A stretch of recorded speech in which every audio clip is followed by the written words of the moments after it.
Hola, ¿qué tal? Bienvenidos a un episodio más de Ciencia Madre. El día de hoy vamos a hablar acerca de un tema muy importante y tenemos un invitado muy especial, el doctor Sergio Salinas, que es experto en ríos y caudales.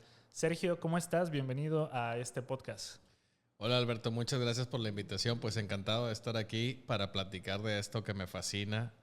Y nada, tú dime, ¿por dónde empezamos? Creo que es bueno que para las personas que no te conozcan nos des una pequeña semblanza de quién es Sergio Salinas. Sergio Salinas Rodríguez es un mexicano, norteño. Yo soy del noreste del país, de Tamaulipas. Crecí en una pequeña ciudad en la región ribereña, al río Bravo. Crecí a 5 cuadras, aproximadamente 500 metros del río Bravo. Y cuando era pequeño, regularmente iba con mis amigos al cauce del río a jugar, a correr. Y, ¿qué te puedo decir? Cuando tenía entre 6 o 8 años, por ahí, mi papá daba clase en la universidad del pueblo. Y en un verano, al término del ciclo, llevó a los estudiantes a pasar un rato al río y nos llevó a mi hermana mayor y a mí. Te digo, yo tenía entre 6 y 8 años. Y esa vez me acuerdo que te estoy hablando de los 80s. Nos metimos a nadar al río y cruzamos a Estados Unidos y nos regresamos. No pasaba nada. Eran otros tiempos, eran otras épocas. Entonces, Sergio Salinas Rodríguez es un mexicano del norte del país que salió de una ciudad muy pequeña, en Tamaulipas, en la región ribereña, frontera con Estados Unidos, con el sur de Texas. Soy biólogo de formación académica, egresado de la Facultad de Ciencias Biológicas en la Universidad Autónoma de Nuevo León. La maestría la hice en restauración de ecosistemas por la Universidad de Alcalá de Henares en España.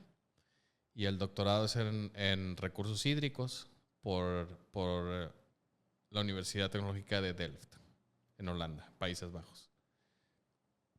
Ese soy. No, pues es bastante interesante conocer esta parte y justamente lo que nos comentabas al inicio, ¿no? Nos estabas contando de esta experiencia que tuviste en tu vida de niñez, pues tan cercana a los ríos, ¿no? Comentabas que eran otros tiempos, que tenías esta pues cercanía con los ríos. Entonces, la siguiente pregunta es, ¿cómo Sergio decidió dedicarle su vida al estudio de los ríos? Fíjate que esa es muy lindo. Para mí es muy lindo platicar esto porque la vida te lleva por muchos lados y uno nunca sabe hacia dónde va. O sea, bueno, uno sabe hacia dónde va por convicción, ¿no? Por interés. Pero uno nunca, no leemos el futuro, no sabemos qué va a ser de nosotros. Cuando yo estaba en la carrera, en biología, estudiando biología, yo no me metí a ecología acuática. Yo no, durante la carrera, yo no trabajé con ríos de ninguna forma. Siempre me gustaron, ciertamente, pero, pero no tuve entrenamiento académico en mi licenciatura de ninguna forma con algo que tenga que ver a lo que me dedico yo hoy en día. Yo en la carrera estaba muy metido en asuntos de manejo de vida silvestre. Me gustaba mucho el manejo de vida silvestre. Fue lo que a mí me inspiró y motivó a estudiar biología, entre otras cosas. Tuve la fortuna, como recién egresado de biología, de encontrar mi trabajo soñado. La razón por la que yo estudié biología fue mi primer trabajo, profesionalmente hablando. Afortunado de haber tenido esa oportunidad y lo gocé mucho. Pero llegó un punto en el que ya no fue suficiente. O sea, mi curiosidad y mi interés, pues me hacían pues levantar la mirada y explorar otros horizontes. Así fue como eventualmente terminé yendo a la maestría. Me fui a España. Y por la beca por la que yo me fui, yo estaba obligado a regresar a México. Bueno, sí, obligado. Una de las condiciones de la beca. Yo me fui becado por Fundación Carolina. Fundación Carolina. La Fundación Carolina, por lo menos en aquel momento, funcionaba con base en fondos del Ministerio de Asuntos Exteriores y de Educación españoles. ¿Sí? Eran becas y entiendo que siguen siendo becas para todo América Latina y Iberoamérica, ¿no? Esencialmente. Entonces, todos los que tomamos una beca de Fundación Carolina, en aquel momento, por condiciones de la beca, nos comprometíamos a regresar a nuestros países de origen al término del año lectivo en el que tuviéramos que estar en España. Entonces, te platico todo esto porque yo me fui a hacer la maestría en restauración de ecosistemas a España y cuando yo me fui, en mi cabeza estaba la onda de manejo de vida silvestre, sistemas de información geográfica que también me gustaban y le movía en aquel momento. Y todo, y bueno, en la maestría pues vi muchas cosas, me fueron interesando aspectos que no había considerado antes. Pero bueno, el punto es que el último curso del año que yo estuve en España, el último curso que yo tomé de la maestría fue restauración de ríos y riberas. Y fue fantástico. Fue mágico. Yo recuerdo que de ese curso no tomé una sola nota, no tomaba notas. O sea, todo lo que el profesor dictaba, ¿sí? De abordar la parte conceptual, teórica y de compartirnos su experiencia en la práctica, todo lo que él nos hablaba, todo lo que él nos decía, para mí era claro, sí, tiene todo el sentido. O sea, no, para mí era una charla. Y en los exámenes y a la hora de entregar trabajos y todo eso, yo no, o sea, obviamente me dediqué, hice mis trabajos. En los exámenes, pues los tuve que tomar, obviamente, también. Y me fue muy bien. Me fue muy bien. O sea, pasé el curso. Si no, no habría terminado la maestría. Pasé el curso, lo pasé con una muy buena nota. Pero el mensaje que quiero dar es que el último curso que yo tomé en mi maestría fue restauración de ríos y riberas. Yo no había tenido ningún entrenamiento académico formal hasta ese momento en algo que tuviera que ver con ríos y fue fascinante. Fascinante. Tan fascinante que no tomé nota alguna y me fue muy bien. Después regresé al país, regresé a México para hacer mi proyecto fin de máster, para hacer lo que aquí conocemos como la tesis de maestría. Y estuve buscando diferentes alternativas, diferentes proyectos, estuve explorando alternativas, eso. Y eventualmente surgió la posibilidad de hacer un diagnóstico hidrológico en unos ríos que escurren por la Reserva de la Biosfera del Triunfo, en Chiapas. Y dentro de las posibilidades alternativas, opciones que tuve de tesis para la maestría, pues esa fue la que me enganchó inmediatamente. Pero antes de llegar a ella tuve que explorar otras alternativas, no fue directo. El punto es que, nada, pues comencé a hacer esta tesis y comenzó a ir como cuchillo en mantequilla. Comenzó a ir como cuchillo en mantequilla. La tesis la terminé. Esa fue ese realmente es el que considero mi entrenamiento más importante, académicamente hablando, en ríos. Porque si bien tuve el curso, en la maestría, pues fue un curso, ¿no? Pero a los 3 meses o a los 2 meses de ese último curso, pues me enfrenté al asunto de hacer una tesis para titularme en la maestría. Decidí hacerlo en un diagnóstico hidrológico de unos ríos en el sur del país, en Chiapas. Y pues ahí ya no tienes la mentoría de los profesores, ¿no? Que tuve. O sea, la tesis me sumergí.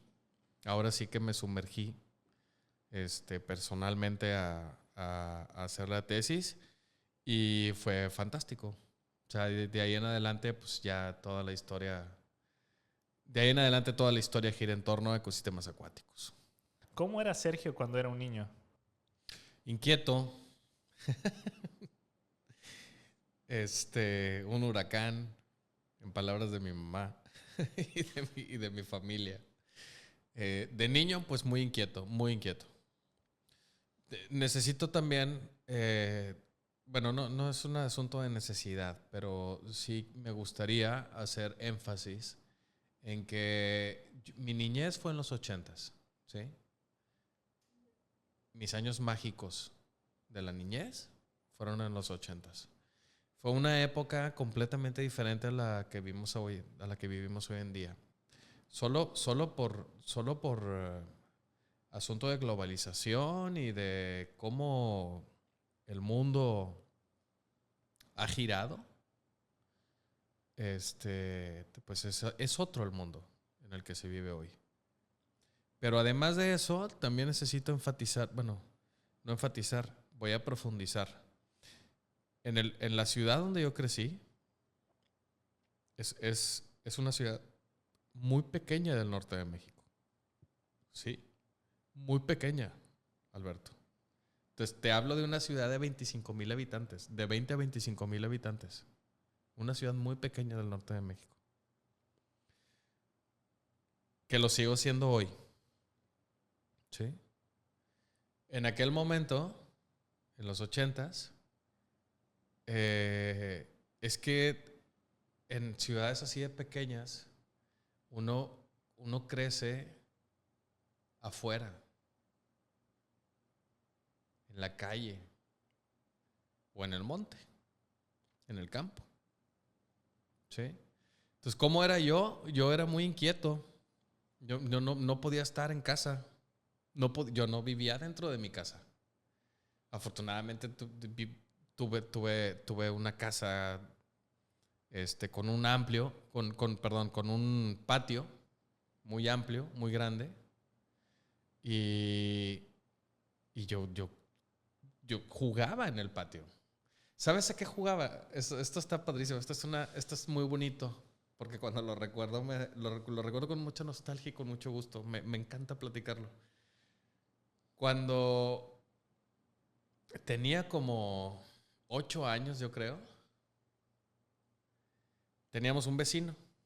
Y el papá de mi vecino, de mi amigo, el niño con el que yo jugaba, era agricultor. No sé si siga viviendo.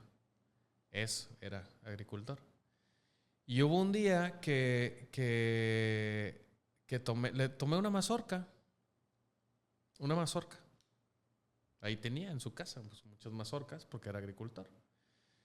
Y ¿sabes qué es lo que hice, Alberto? Esto es fascinante. En el patio yo desgrané la mazorca y me puse a jugar haciendo los surcos y sembré las semillas del maíz que yo había desgranado. Lo recuerdo con tanto gusto porque es que hasta recuerdo que me salieron ampollas en las manos donde lo estaba desgranando. Entonces hice los surcos en un espacio como de 2 por 2 metros, 1.5 por 1.5 metros, algo así. Un espacio realmente muy pequeño. Hice los surcos, sembré las semillas, los regué y tuve la disciplina de regarlo todos los días. Y empezaron a crecer las plantitas. Te repito, tenía como 8 años. Era muy chico. Todavía era muy chico. Y yo me acuerdo que cuando iban las plantitas creciendo, por ahí cuando tenían como unos 15 centímetros de altura, yo estaba hiper emocionado de ver cómo crecía mi milpita. me emocionaba tanto que lo empecé a regar mucho y maté a todas las plantas por, por exceso de agua. Entonces, ¿cómo era mi niñez? Mi niñez fue así. Fue jugando en el patio, fue construyendo casas en los árboles, fue andando como chango también en los árboles, bajando frutas, haciendo lo que uno pudiera hacer arriba en los árboles. Fue enterrándome en el patio, fue haciendo surcos, sembrando semillas, regándolas, dándome el lujo de matarlas por emoción de que estaba pasando. Obviamente lloré de tristeza cuando se me murieron las plantitas, la cosa esa. También tuve mucha fortuna en el campo de salir a diferentes espacios, conocer de vida silvestre, de venados, jabalís, conejos, coyotes, peces, la pesca también, me encantaba la pesca. ¿Cómo era de niño? Pues es que era un niño como torbellino que se movía corriendo para todos lados. Muchas veces con amigos, muchas veces con mentores, con mi papá, con tíos, con mi abuelo y muchas veces solo. Sin duda, creo que este contexto que viviste influyó mucho, ¿no? En la parte a la que te dedicas hoy en día, ¿no? Eras un niño muy observador, que te gustaba mucho como experimentar desde pequeño por lo que mencionas y el saber el porqué de ciertas cosas y ver qué pasaba, ¿no? O sea, esto creo que es algo bastante valioso de rescatar porque lamentablemente, pues hoy vivimos en la tecnología, muchas veces detrás de una pantalla todo el tiempo, ¿no? Y se ha ido perdiendo este gusto por el conocer, por el saber, por la inquietud, el investigar, ¿no? Y es algo que, pues, por lo que nos comentas, siento que influyó mucho al final para que tomaras este camino de la investigación, ¿no? Y enfocándonos un poquito más, ya entrando de lleno al tema de ríos, me gustaría, cuando uno piensa en agua, Sergio, generalmente se le viene a la mente los mares y los océanos, ¿no? Es como desde pequeños entendemos que cuando hablamos de agua en el planeta, son como los lugares donde más agua se encuentra, ¿no? Los lugares más grandes y uno puede como que tener esta inquietud, ¿no? De conocer acerca de los mares y los océanos. ¿Por qué los ríos, Sergio? ¿Cómo fue? Ya nos contaste un poquito que fue algo, un poquito de casualidad que se dio con el transcurso de estar estudiando biología. Pero, ¿qué tan importantes realmente son los ríos y por qué decidiste estudiarlos? Porque creo que es importante que a pesar de que en el planeta Tierra hay más cantidad de agua en los mares y océanos, creo que los ríos son muy fundamentales para la vida. Los ríos son ecosistemas fantásticos. ¿Y sabes? Son ecosistemas muy lindos porque en una grandísima proporción de la vida que conocemos en el planeta dependemos del agua. ¿Sí? No todos, pero en la grandísima mayoría de las formas de vida que conocemos en el planeta, dependemos de una forma u otra del agua. ¿Por qué los ríos? Bueno, primero, como ahorita resumías, y como hace ratito estaba platicando, yo poco a poco me fui metiendo o sea, yo eventualmente terminé llegando al mundo de los ríos, a trabajar con ríos, pues en mi posgrado, esencialmente. Y después de eso, bueno, lo que hice de tesis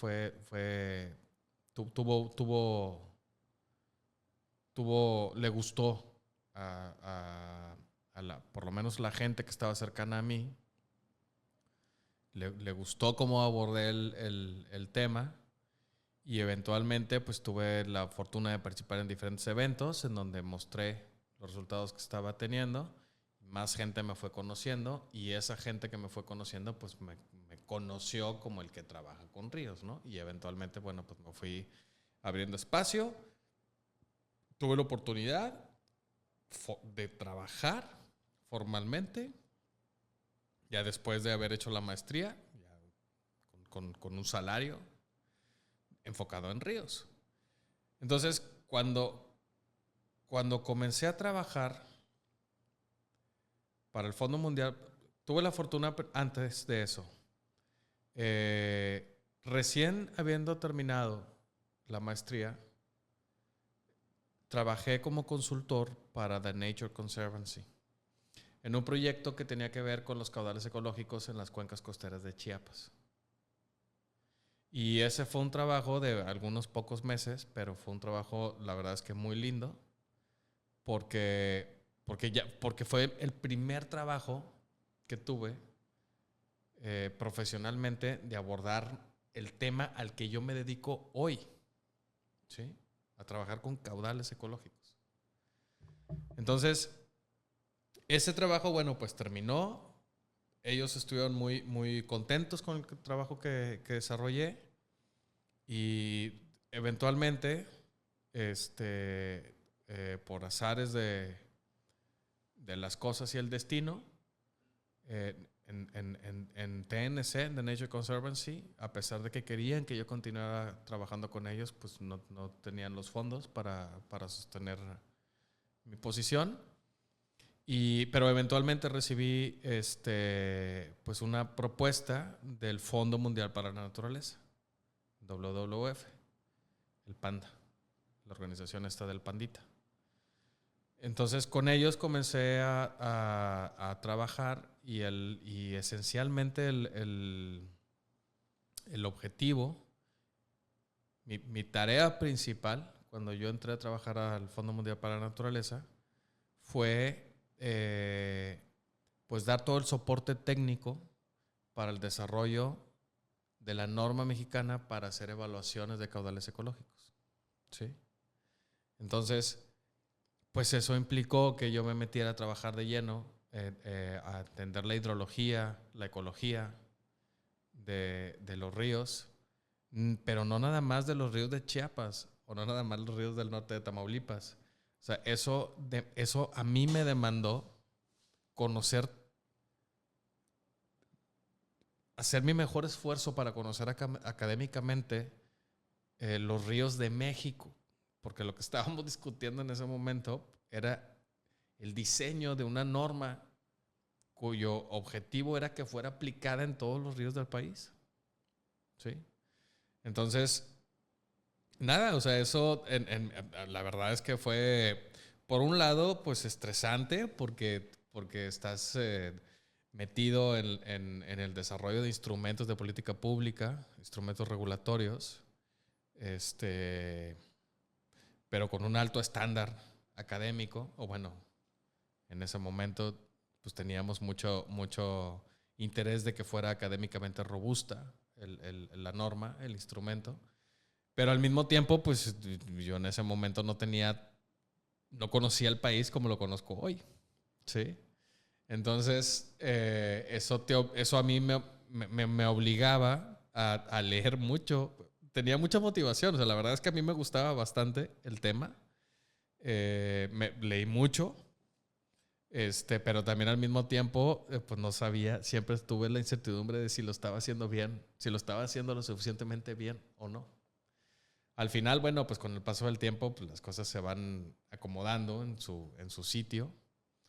Y ya está, pero lo importante es pues seguir las motivaciones, seguir lo que te inspira y poco a poco me fui metiendo. Ahora, eso fue en el inicio, ¿no? Hoy en día, después de todos estos años, después de todo lo que he hecho, ¿por qué los ríos son tan importantes? Los ríos son muy importantes porque a través de los ríos, y no nada más los ríos, también los humedales, escurre y se almacena el agua dulce del planeta.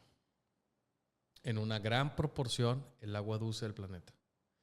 ¿Y por qué es tan importante? Pues porque para nosotros es importante porque nosotros somos organismos que necesitamos agua dulce. Si no tenemos agua dulce, no podemos vivir, ¿sí? Ahora, ¿por qué los ríos son tan importantes? Además de eso, evidentemente, porque son importantes, porque nosotros necesitamos agua. Además de eso, este dato es alucinante. lo que voy a decir a continuación. El 1%, el 1% de la superficie continental son ríos y humedales de agua dulce. ¿Sí? El 1%. Resulta que el 1% de la superficie continental alberga entre el 10 y 12% de toda la biodiversidad que conocemos en el planeta. ¿Sí? Eso, en términos proporcionales, es muchísimo más que la biodiversidad de ambientes terrestres y de ambientes marinos. ¿Sí? Entonces, cuando uno ve métricas o cuando uno ve resultados o cuando uno ve las tasas de degradación de biodiversidad, en general todas son alarmantes, pero cuando le rascas un poquito y te das cuenta cuál es la proporción de biodiversidad que hemos perdido de agua dulce en relación a la de ambientes terrestres y la de ambientes marinos, te vas a dar cuenta que la de agua dulce es por más del doble.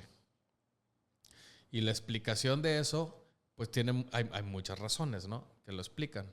Pero fundamentalmente es porque el 1% de la superficie continental alberga entre el 10 y 12% de la biodiversidad del planeta. Entonces, pues todas las razones por las que degradamos o afectamos los ecosistemas acuáticos, particularmente los dulceacuícolas, inmediatamente se ve reflejado en pérdida de biodiversidad de forma significativa por esta razón. Oye, nos comentabas acerca de esta experiencia que tuviste con WWF de trabajar para una empresa, bueno, no una empresa, una institución mundialmente reconocida y de la cual me imagino que aprendiste bastante, ¿no? Y tuviste como un panorama mucho más amplio, que fue lo que te terminó motivando a continuar, ¿no? Además de todos estos argumentos que nos comentas, que son súper valiosos, que pues, el ser humano en sí depende del agua dulce para poder subsistir. Me gustaría que me platicaras un poquito de, primero, ¿es verdad, Sergio, que en la actualidad estamos a punto de perder el agua dulce que hay en el planeta? ¿Estamos a tal riesgo? De repente uno escucha en las noticias y estos relojes del planeta, ¿no?, que te van mencionando justamente, que dicen que pues el agua se nos va a acabar, ¿no? Y que vamos a estar en una época muy difícil. ¿Esto es cierto? ¿Es un poco alarmismo para concientizar a las personas o está por suceder? Mira, eso es muy cierto, ¿sí? Déjame ponerte en contexto.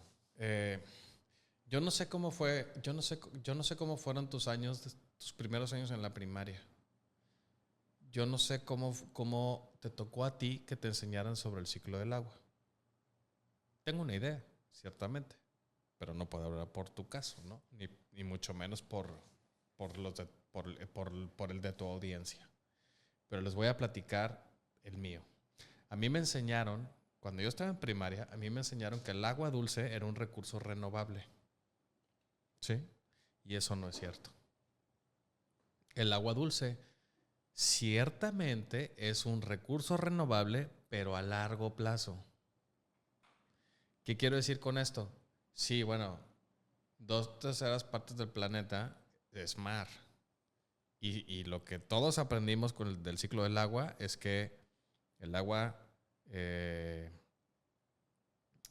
se evapora del mar, se condensa, se mueve por la atmósfera, eventualmente llueve, ya sea en el mar o en el continente, y bueno, pues el agua que precipita es agua dulce y es de la que podemos vivir. Es cierto, son 2/3 partes del planeta de donde podría haber agua dulce, eventualmente en alguna fase del ciclo, ¿sí? Pero resulta que el ciclo del agua es anual. Entonces, prácticamente en todo el planeta tenemos al menos 2 temporadas al año. Temporada de lluvias y temporada de estiaje, temporada de secas. El agua es un recurso renovable a largo plazo, porque tenemos temporada de lluvias con abundancia de agua, temporada de secas, con estrés. Luego vuelve a llover y hay abundancia y posteriormente hay estrés de nuevo, hay escasez. Hay abundancia, hay escasez. Son ciclos anuales. Hay agua y luego hay menos agua. Hay agua y luego hay menos agua. Y así sucesivamente. ¿Sí? El agua a corto plazo no es un recurso renovable, porque si nos acabamos el agua de la temporada de lluvias, antes de que vuelva a haber lluvia, si nos acabamos el agua de lluvias antes de que vuelva a haber lluvias, nos quedamos sin agua. Es así de simple. Y eso es lo que está pasando, Alberto. Lo que está pasando es que no hemos sido capaces, no es que no haya agua suficiente para todos. El problema es que no estamos gestionando el agua de una forma ambientalmente sostenible. Somos demasiadas personas y nuestros procesos productivos y nuestras actividades, todo requiere agua. Pero nuestras prácticas nos están llevando a un camino sin salida, porque el consumo de agua va en aumento todos los días, porque todos los días somos más personas y porque todos los días todas las personas demandamos más agua, ya sea para productos o para servicios, pero demandamos cada día más agua. Y no llueven más todos los años, ¿sí? Pueden haber años que llueva poco, puede haber años que llueva más. Pero el punto es que si nos acabamos el agua dulce después de una temporada de lluvias, antes de que comience la siguiente, pues estamos en aprietos. Porque no va a haber agua suficiente, ¿no? Ahora, claro, después podemos entrar al asunto de, bueno, pero es que podemos utilizar el agua subterránea. Es cierto, nada más que ahí también hay que entender que si nos acabamos el agua de los ríos antes de que empiece la temporada de lluvias, bueno, pues nos metemos en aprietos, pero eventualmente lloverá. Y cuando llueva, pues aliviaremos nuestra sed. El problema con el agua subterránea es que si nos acabamos el agua subterránea, ahí sí necesitaremos probablemente... Hablamos de tiempos geológicos para que se recuperen los acuíferos, ¿no? Y eso pues son problemas todavía mucho más serios. Entonces el asunto es que no haya agua, el asunto es que estamos tomando el agua, sí, eso. El colectivo en general estamos utilizando el agua como si fuera un recurso renovable y el agua no es un recurso renovable, no a corto plazo, no en términos de ciclos anuales, que es como funciona el ciclo del agua. Oye, qué interesante saber esto, porque justo creo que viene desde la educación, la parte de por qué a veces cómo el ser humano administra el agua, ¿no? Hay tanto desperdicio, hay tanta contaminación, o sea, las personas realmente, por la educación que llevamos, creemos que el agua va a estar siempre, ¿no? Que es un recurso, como tú mencionabas, renovable y que va a estar ahí. Pero ahora que nos mencionas esta parte de la sustentabilidad tan importante y que, bueno, la población ha crecido, ¿no? Abismalmente, pues no alcanza, ¿no? Y lo estamos viendo hoy en día en el mismo país, en estados que sufren de escasez de agua, en donde si bien hay agua, son aguas contaminadas. ¿Existe hoy en día, Sergio, algún método para poder purificar el agua de manera segura? Entendemos que nos rodea la mayoría de aguas, son aguas saladas. ¿Hay algún método de poder como transformar esta agua a agua dulce hoy en día? Sí, claro, hay muchos métodos. Metodológicamente o en términos de tecnología, tecnológicamente, hay muchas formas de abordar el problema. El problema no es la falta de conocimiento o no es la falta de técnicas o de métodos. El problema es que hay métodos que son inviables para la demanda, ¿sí?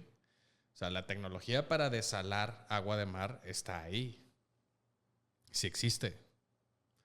Pero es que dale de beber a 130 millones de mexicanos. O bueno, considerando, fíjate, este es un dato muy importante.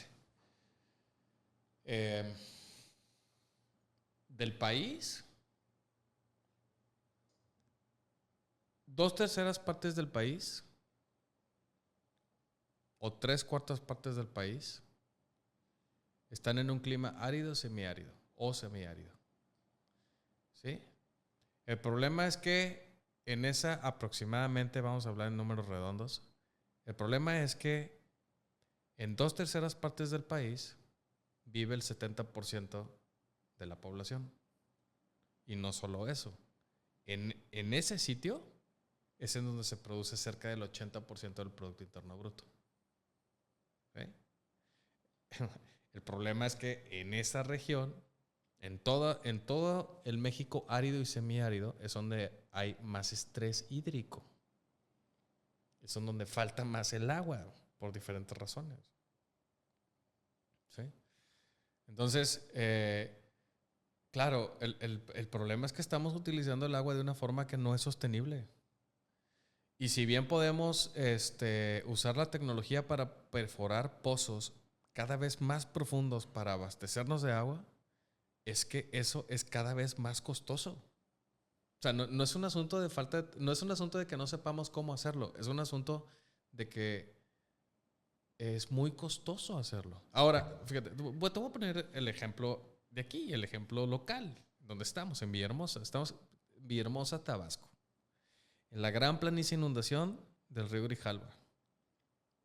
El segundo río más caudaloso del país. El segundo río más caudaloso del país. Y tanto en temporada de lluvias como en temporada de secas, nos cortan el agua, nos quedamos sin agua. ¿Sí? Y nos quedamos sin agua no porque no haya agua.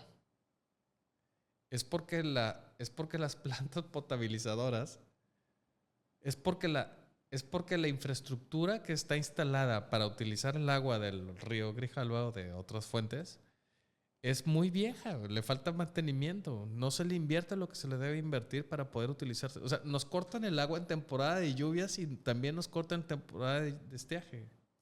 Y nos cortan el agua no porque no haya agua, sino porque no podemos utilizarla porque trae una carga de sedimentos muy grande. Y esa carga de sedimentos, la infraestructura que está instalada no es suficiente para tratar el agua con la carga de sedimentos que tiene. ¿Sí? Si eso pasa en Tabasco, que es el estado que tiene más agua del país, imagínate cómo está el asunto en Sonora, en Chihuahua, en Coahuila, en Baja California, que no hay agua. O sea, que el agua es muy escasa. Sí, es muy escasa. El problema es realmente serio.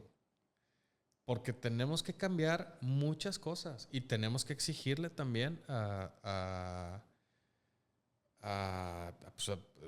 los gobernantes que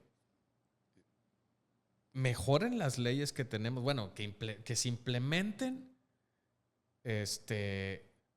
oportunamente el marco legal que tenemos en relación al agua actual y que además lo mejoren. Porque evidentemente nos estamos quedando muy cortos. Por muchas razones, el problema es muy complejo. Tampoco me gustaría que se llevaran la noción de que no se arregla porque no queremos. No se arregla porque el problema es muy complejo. No es porque no queramos arreglarlo. Y también el gobierno no puede solo. Necesitamos meternos como sociedad civil a exigir para que se atiendan los problemas oportunamente y se atiendan de muchas formas, porque con las capacidades del gobierno no es suficiente. Ojalá esto sea un tema de sensibilización, ¿no? El cómo nosotros podemos aportar, no nada más exigiendo a los gobernadores, que sin duda toman un papel bastante importante para esta acción, pero desde la misma sociedad, ¿no? El cómo podemos ayudar, cómo podemos administrar, el no desperdiciar agua. ¿Qué puede hacer la sociedad, Sergio, para contribuir como a esta problemática que existe actualmente de desabastecimiento del agua? Podemos colaborar de muchas formas, de muchas, Alberto, de muchísimas maneras. Todos podemos colaborar por lo menos informándonos. O sea, de entrada, todos creo que vivimos ahora, estamos sobreexpuestos a información a tal nivel que hay mucha información que no es correcta o que se nos presenta de una forma muy engañosa y lamentablemente a veces, o es muy común en otras ocasiones, en donde nos tomamos o nos quedamos con los mensajes equivocados porque estamos sobreexpuestos a información. Entonces, lo primero a mí me parece que es que debemos estar bien informados sobre lo que podemos hacer y cómo podemos hacer las cosas, ¿no? Y necesitamos también entrenarnos a analizar con disciplina. O sea, sí, claro, a rascar, buscar información, pero después, ya que tienes toda la información que pudiste encontrar, pues analizarla críticamente y para identificar qué está bien y qué no necesariamente, porque necesitamos conocer más. Y así sucesivamente. O sea, en términos de educación, bueno, pues cada quien es responsable de enterarse de qué es lo que está pasando y de cómo funcionan las cosas y hacerlo desde un punto de vista crítico. Y una vez que tenemos la información, pues podemos hacer también muchas otras cosas. Una de ellas, por supuesto, de entrada, pues es ahorrar agua. Lo que siempre hemos escuchado, ¿no? Bueno, por lo menos yo toda mi vida he escuchado, si no desperdicies el agua. No te laves los dientes con el grifo abierto. Si vas a regar, pues riega con una cubeta y no con manguera. Si te vas a bañar, bueno, pues cerrar el agua, ¿no? Mientras nos enjabonamos y abrirla cuando nos vamos a enjuagar. Entonces, de entrada, pues hay muchas prácticas con las que podamos ahorrar el agua, ¿sí? Pero también podemos hacer muchas otras cosas. Podemos exigirle a nuestras autoridades que ejecuten, ¿sí? Que ejecuten. El ejecutivo municipal, estatal o federal, el poder ejecutivo ejecuta, Alberto, ¿sí? Es el responsable de hacer las cosas, ¿sí? No son emperadores, no son sultanes, no son reyes. Ellos, el ejecutivo, los representantes del ejecutivo llegan ahí por votación popular, ¿no? Entonces, la gente, estamos en nuestro derecho a exigir nuestros derechos, nuestros derechos. ¿A qué me refiero con esto? Bueno, pues que se apliquen las leyes, que se vigile la aplicación de las leyes, señalarle a la autoridad, cualquiera que ésta sea, donde hay carencias, como por ejemplo platicaba hace unos minutos de la escasez del agua. ¿Cómo es posible que en Villahermosa nos corten el agua en temporada de lluvias? ¿Cómo es posible? ¿Cómo? A ver, explíquenme. No hay manera. Explíquenme si pago impuestos.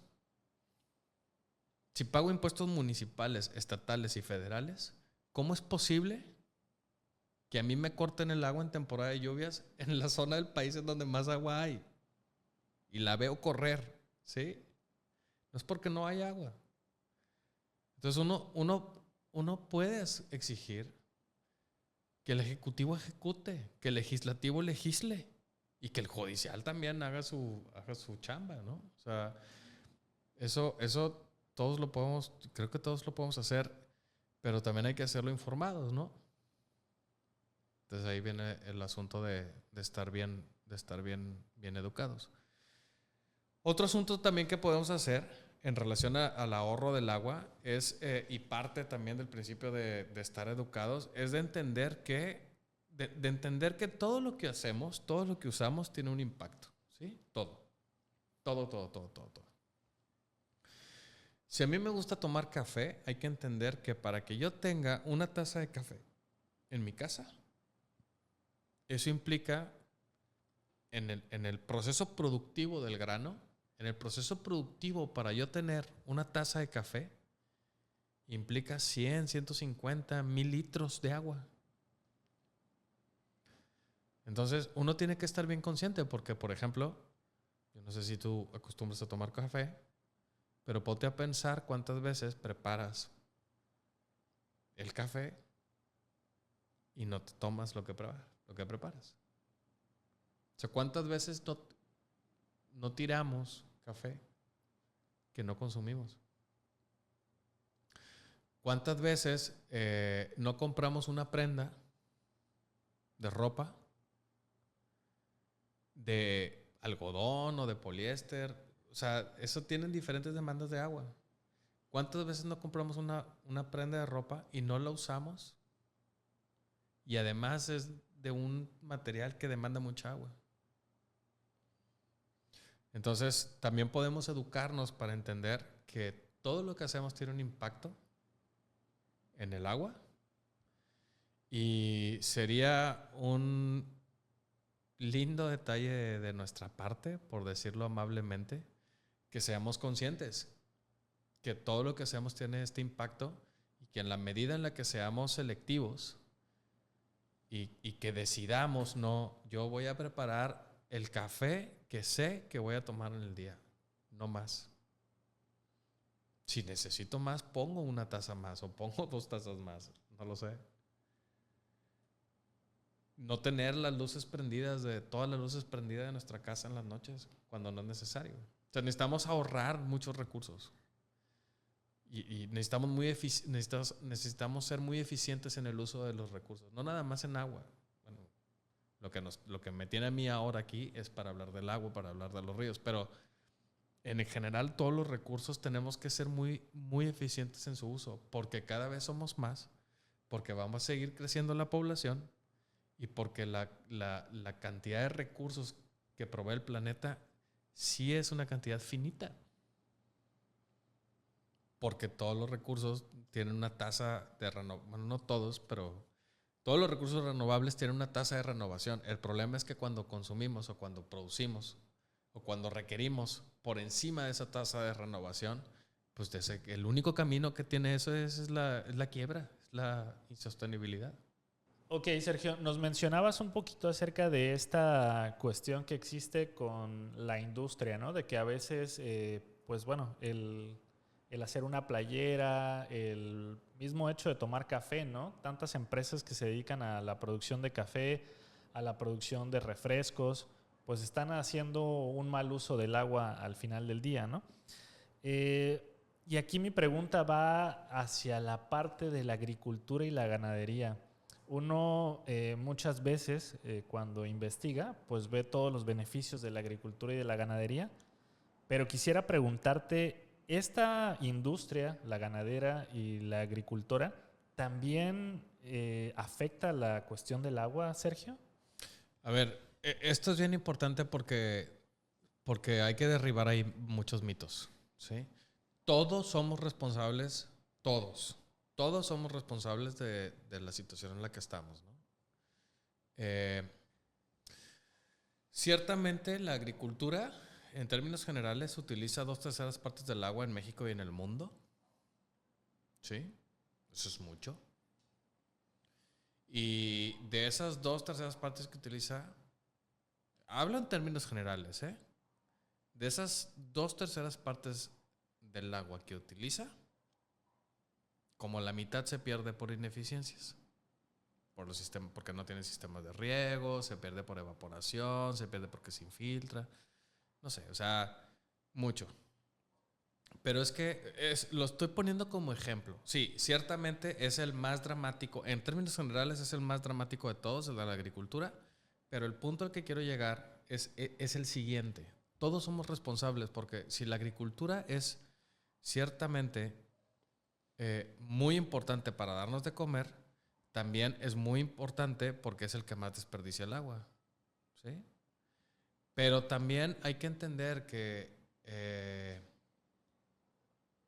la agricultura responde a una demanda. Entonces, el problema no necesariamente es la agricultura per se, sino el modelo de desarrollo que tenemos en México y en muchas partes, ¿no? O al que aspiramos. ¿A qué me refiero? Fíjate, este es un dato bien interesante, muy, muy, muy interesante. La agricultura, ¿quién puede decir que la agricultura no es importante? Claro que es importante. La agricultura nos da de comer. Nada más que, fíjate, este dato es muy, muy bueno. Gran parte de la agricultura en México es para producir alimento, pero para el ganado,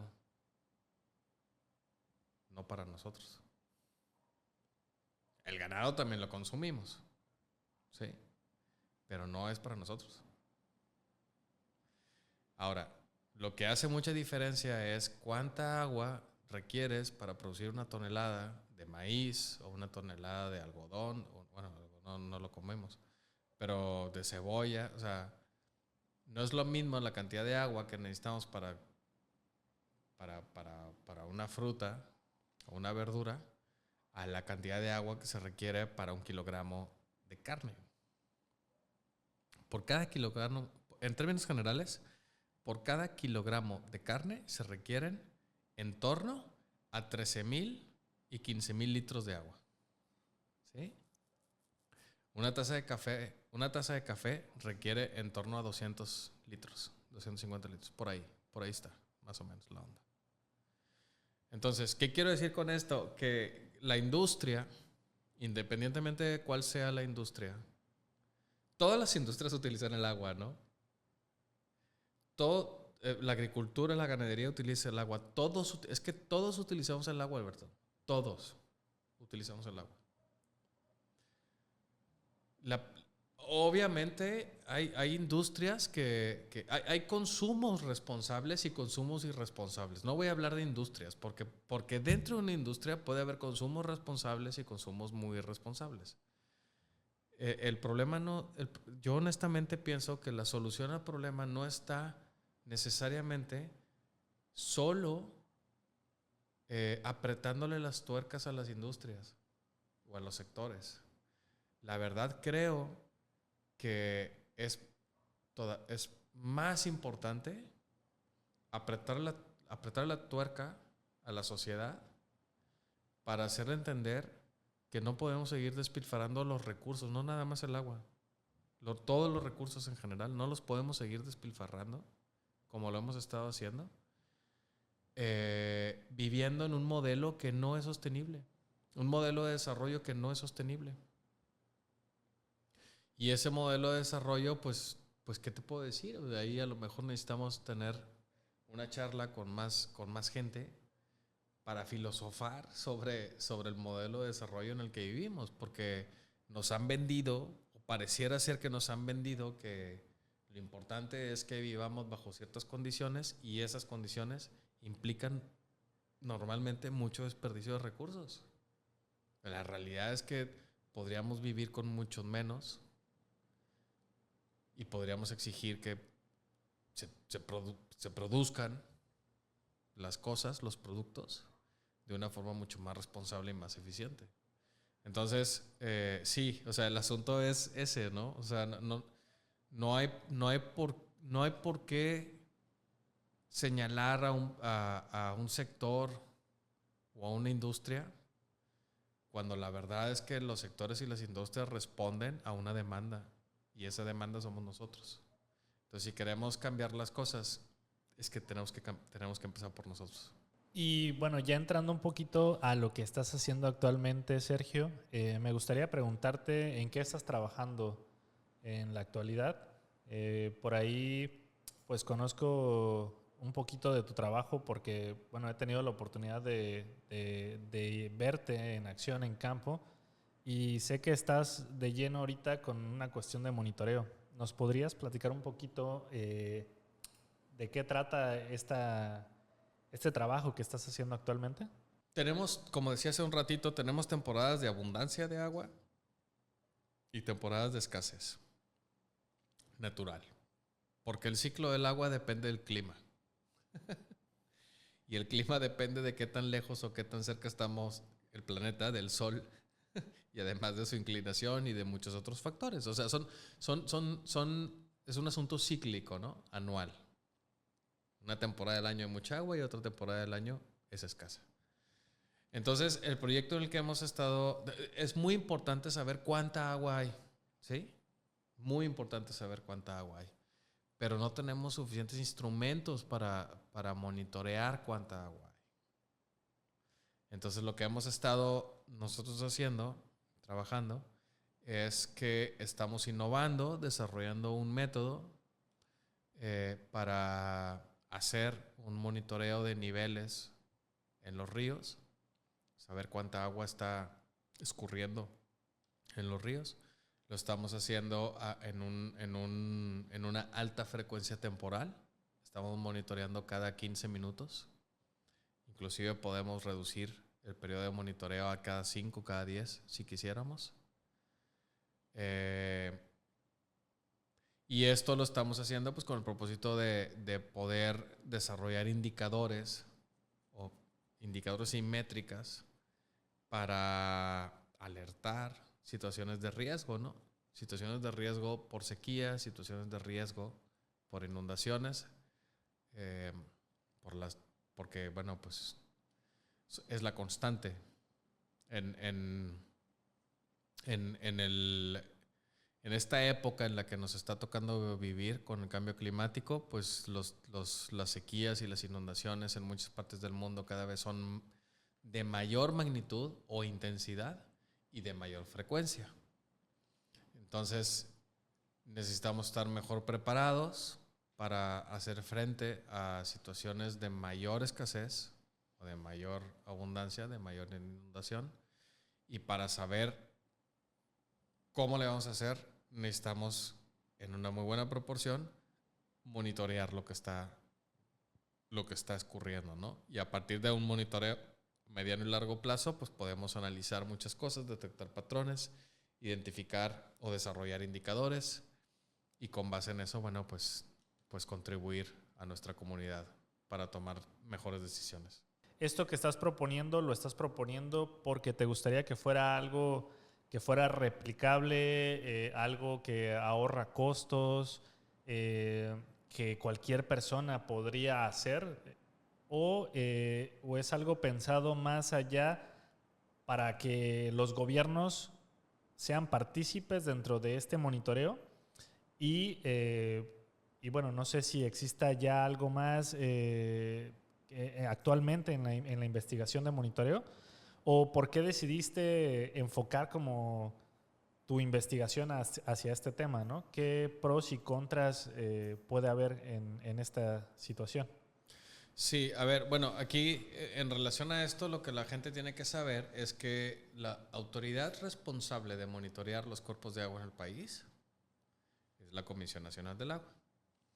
Y en México tenemos un sistema de monitoreo amplio, todo el país, que monitorea los niveles de los ríos todos los días.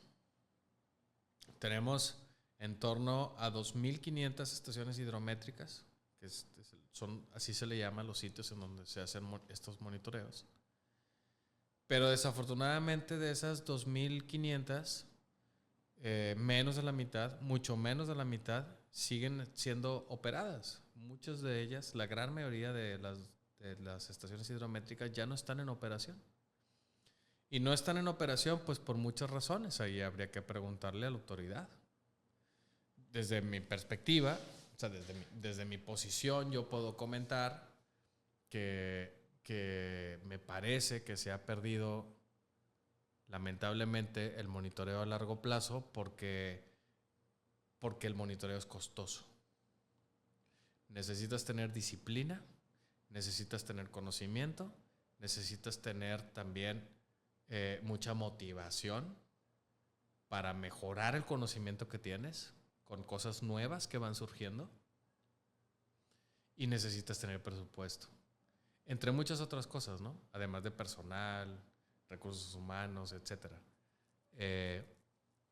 Lamentablemente, el invertir en monitoreo, pues lamentablemente se va perdiendo porque van surgiendo muchos asuntos que son muy importantes y las bombas van detonándose. Entonces los tomadores de decisiones, pues terminan tomando decisiones para recanalizar los fondos en otros sentidos y lamentablemente el monitoreo se va perdiendo. Entonces la idea que nosotros tenemos ¿Por qué estamos haciendo esto? Es porque nosotros creemos que podemos hacer las cosas de una manera diferente y que esa manera puede ser igual de robusta que la forma tradicional, con sensores especializados, y que podemos montarlo sobre el sistema actual para robustecer, colaborar con la autoridad para robustecer su sistema de monitoreo, ahorrándoles costos. En una muy buena proporción de la innovación que nosotros estamos desarrollando es que el monitoreo lo estamos haciendo también con cámaras trampa. Entonces hay sensores que se colocan, los sensores especializados para hacer estos monitoreos, pues tienen un costo, ¿no?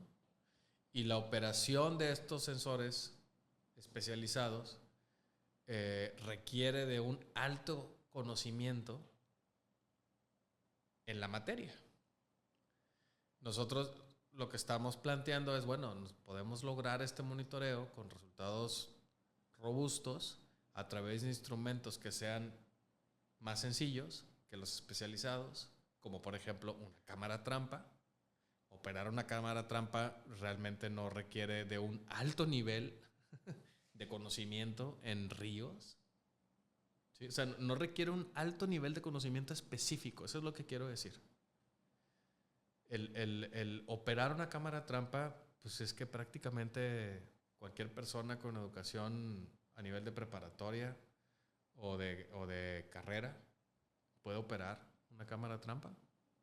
Claro que hay más partes del proceso en el que tiene que haber ciertamente personal especializado, pero lo que consume más recursos es la disciplina de tener el instrumento en campo y de estar colectando la información regularmente. Y eso, pues estamos logrando hacerlo a través de instrumentos que son más económicos, con este nivel de robustez bastante defendible. Para entrar en contexto con esta parte de la monitorización, ¿nos podrías explicar cuál es la diferencia de lo que se está haciendo actualmente y lo que estás proponiendo? Sí, mira, el monitoreo brevemente consiste en, imagínate el río, ¿no? Tú estás parado al lado del río. Lo que necesitamos saber es qué nivel de agua trae el río.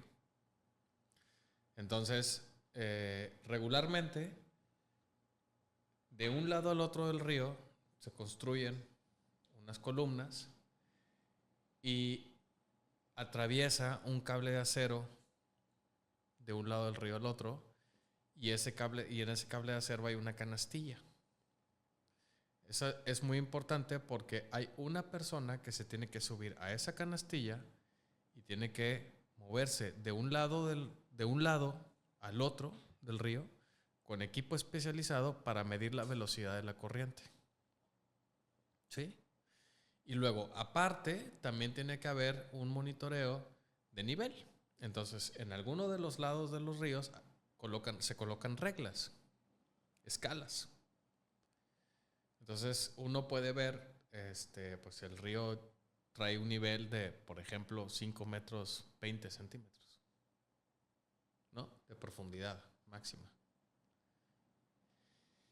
Y esos son varios factores, ¿no? Que se monitorean. El monitoreo de nivel lo podemos hacer todo el tiempo. O sea, básicamente basta con que una persona vaya y se asome el nivel de inundación que dice la regla. Entonces eso se puede hacer cada 5 minutos o cada 20 minutos o cada hora o cada 3 horas. Pero monitorear desde la canastilla la velocidad de la corriente, eso no lo puedes hacer todo el tiempo. ¿Sí? Porque para empezar requieres del equipo. Y además hay momentos del año en donde el río trae mucha agua y se dice muy fácil, pero a la hora de cuando el río trae mucha agua hacerlo, se requiere de un alto entrenamiento. ¿Sí? No es un trabajo para cualquiera. Se requiere de mucho entrenamiento. Lo que nosotros estamos desarrollando es en este proceso podemos automatizar la lectura de los niveles de diferentes maneras. Entonces, la manera tradicional es que el monitoreo de corriente se tiene que hacer, ¿sí? O sea, las personas capacitadas para monitorear la velocidad de la corriente tienen que existir y eso tiene que ocurrir. Pero el monitoreo del nivel del agua, que es un monitoreo de mayor frecuencia, eso se puede lograr a través de una persona que lo observa. Se puede lograr también instalando equipos bajo el agua. Esos equipos detectan la presión del ambiente y es una presión la que hay bajo el agua o la presión que no está bajo el agua. Entonces, a través de esa diferencia podemos detectar o podemos llegar al nivel. Claro, pero es que esos dispositivos tienen un costo, porque esos dispositivos miden la presión atmosférica. Y la presión atmosférica pues, es una variable de manejo, pues que normalmente las personas que nos dedicamos a las ciencias ambientales estamos familiarizados. O sea, las personas que no se dedican a las ciencias ambientales normalmente no saben qué hacer con la presión atmosférica. ¿Sí? Ese es el punto. Entonces, lo que nosotros estamos haciendo es que nosotros partimos de la hipótesis de que es que podemos lograr esa lectura de nivel, la podemos lograr a través de cámaras trampa. De cámaras que programamos para que tomen una fotografía a la escala de día o de noche y que podamos, pues eso, tener la lectura de nivel. Y eso, bueno, pues tenemos una serie de métodos y de procedimientos en donde al final pues evaluamos y vemos que sí, que en efecto podemos hacerlo y lo estamos logrando hacer de una manera muy robusta. Y lo más importante de todo es que ahorramos los costos a 1/3. ¿Cómo fue que llegaste a esta conclusión para saber que esos eran los intervalos correctos y el equipo correcto para hacer esta medición y que fuera pues bastante robusta a la hora de estar haciendo el trabajo? Sí, eso lo logramos a través de de dedicarte, ¿no? O sea, de dedicarle al tema. O sea, eso lo vas encontrando. Si uno es bastante perspicaz, lo encuentra habiéndolo leído. Porque hay experiencias en otras partes y te vas dando cuenta que puede ser. Bueno, un asunto muy importante, Alberto, es que uno tiene que tener bien claro qué es lo que está monitoreando. En los ríos el agua escurre. Hay humedales, hay otros cuerpos de agua en donde el agua no escurre. El agua está estancada. Son cuerpos de agua lénticos o cuerpos de agua lóticos. En los ríos el agua escurre, son cuerpos de agua lóticos. Los humedales, las ciénagas, los pantanos, los lagos, las lagunas, ahí el agua no está escurriendo, el agua está almacenada, ¿sí? Son cuerpos de agua lénticos. Entonces, el agua en las lagunas o en los lagos, pues no necesitas monitorearla cada 15 minutos, porque el agua no escurre, el agua no se va. Ciertamente el agua se evapora y el agua se utiliza y se va perdiendo, pero no necesitas tener una frecuencia de monitoreo tan elevada. En el caso de los ríos, no, el agua escurre. Ahora, habiendo dicho eso, hay ríos que responden muy rápido a una tormenta y hay ríos que no responden tan rápido a una tormenta.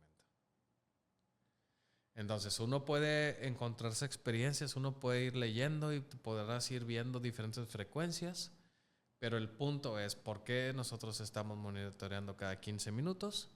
En esencia es porque, además de lo que leímos, también experimentamos. Cuando empezamos, instalamos todo el equipo y comenzamos a monitorear, pues lo fuimos experimentando. Lo hacemos cada 5 minutos, cada 10, cada 15. Y tiene ventajas y desventajas. Podemos hacerlo cada 5 minutos, eso no es problema. El problema es que monitorear cada 5 minutos implica una imagen y esa imagen pesa. Y ese peso, ¿en dónde lo vas a almacenar? Y más allá de almacenarlo, bueno, a lo mejor puedes tener los discos duros para almacenar la información o en la nube, pero después viene el asunto de leer imagen por imagen para ver en dónde está el nivel. O bueno, invertir recursos para la automatización, pero hay mucha tarea, ¿no? Y además también está el asunto de la fuente de poder. Lo que nosotros nos dimos cuenta es que monitorear cada 5 minutos nos consume baterías en las cámaras trampa, que el rendimiento realmente no es mucho mayor así lo hacemos cada 15 minutos. Vaya, o sea, la diferencia entre tener información de lectura cada 5 minutos o cada 15 minutos, en términos técnicos, en cuanto a la variación de nivel, no es significativa, pero sí es significativa en el uso de baterías, ¿sí? No es lo mismo estar yendo cada 2 semanas al sitio a colectar la información a ir cada mes o cada mes y medio, ¿sí? A colectarla. Entonces, nada, pues eso es parte de la experimentación que nosotros hacemos. Uno desearía haber nacido con todas las respuestas conocidas ya ahí, pero muchas veces vamos aprendiendo sobre el camino, es normal. Entonces, así es. O sea, el asunto de por qué estamos monitoreando cada 15 minutos, pues en esencia la respuesta corta después de haber dicho todo esto es porque, bueno, pues enfrentándote al asunto, intentamos hacerlo con mayor frecuencia, pero nos dimos cuenta que no hay beneficios sustanciales y por el contrario creemos que entre cada 15 o 20 minutos en esta zona del país, en estos ríos, con esta precipitación, es suficiente. Ya para ir finalizando, Sergio, me gustaría preguntarte, primero, si ves como alentador el futuro en cuestiones del cuidado de los ríos actualmente, o si por el contrario crees que falta mucho todavía para poder ir como pues preservando, ¿no?, estos cuerpos de agua que mencionas. El futuro, ¿qué tan alentador es el futuro? El futuro es como nosotros lo queramos. Yo lo que creo y a lo que invito a la gente es a encontrar los medios que le motiven e inspiren para continuar adelante en sus vidas. Si se quieren dedicar al entorno natural, al manejo de recursos naturales, bueno, pues encuentren lo que les motive y lo que les inspire. A ver, medios de motivación e inspiración o señales. Las señales están ahí. ¿Cómo no vas a intentar contribuir a manejar mejor, en mi caso, los recursos hídricos, cuando ves que la extraordinaria biodiversidad dulceacuícola de esta región del país en donde estoy, y no nada más en el sureste de México, la verdad es que en todo el país y en todas partes del mundo la biodiversidad acuática es fascinante. Fascinante. Y ciertamente hemos perdido mucha biodiversidad por un mal manejo y es lamentable, pero lo que nos queda también es fascinante. Entonces, bueno, a mí personalmente me motiva encontrar formas diferentes y eficientes de hacer las cosas, pues para conservar lo que tenemos, ¿no? Y procurar manejarlo de forma racional, ¿no? Hacia el futuro. ¿Alguna pregunta que nunca te hayan hecho que te hubiera gustado contestar en un espacio como estos de comunicación? ¿Qué me motiva? La pregunta quizá que nadie me ha hecho y que me hago a mí mismo ahorita en tu espacio es ¿qué me motiva y qué me inspira? A mí me motiva y me inspira lo que me hace sentir, lo que me hace sentir y estar a gusto y contento. Y a mí me gusta estar a gusto y contento en un entorno lindo, disfrutando de esas pequeñas cosas que nos da la vida, ¿no? Entonces lo que a mí me motiva y lo que a mí me inspira, pues son esos detalles que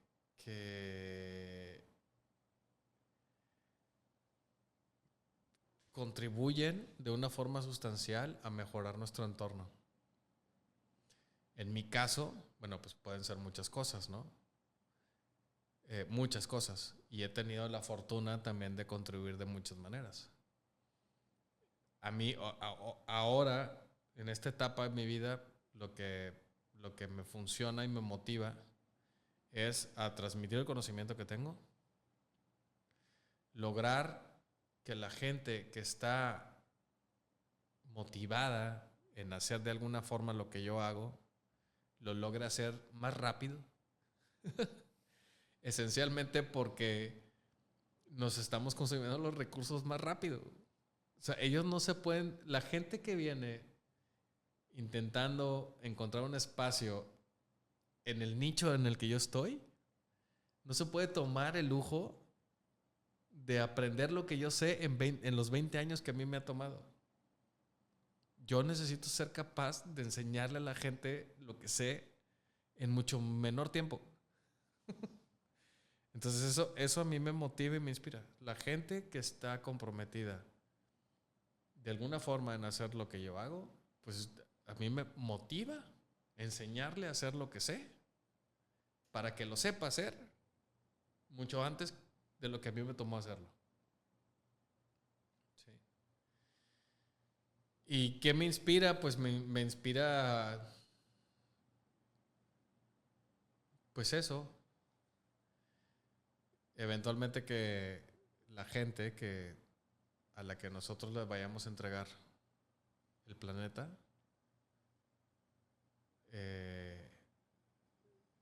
sepan hacerlo lo mejor que nosotros. Porque evidentemente nosotros no lo hemos logrado. No lo hemos logrado. Lo que me inspira es eso. Lo que me inspira es que yo sé que habrá alguien eventualmente que sí sepa hacerlo. Sea capaz. Pues muchas gracias, Sergio. Agradezco bastante tu tiempo, tu expertise en este tema para compartirnoslo. Y bueno, ahí está.